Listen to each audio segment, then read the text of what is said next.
Aha.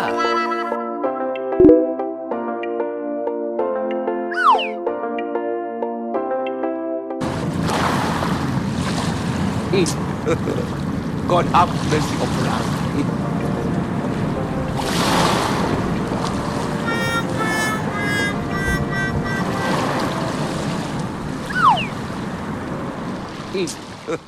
Lachu, Niambie mpenzi. mpaka sasa hivi sikuoni. Una shida gani? Uko wapi? Sikiza mpenzi wangu. Yaani hapa nimepata dharura. Hapa nilipo nipo airport saa hizi. Unasemaje? Niko airport. Kuna yule rafiki yangu na Mr. Uchebe. Yeye amepata changamoto, labda anaendesha zile ndege zinazoenda Mwanza. Nini? Tuna seti ndege hapa takwenda Mwanza saa hizi. Unajua Mimi nimekwambia ni twende beach ya Uzafulu, enjoy pale. Kuna nyingine kwenda bili zote nilizotumia hapa nalipa nayo jamani.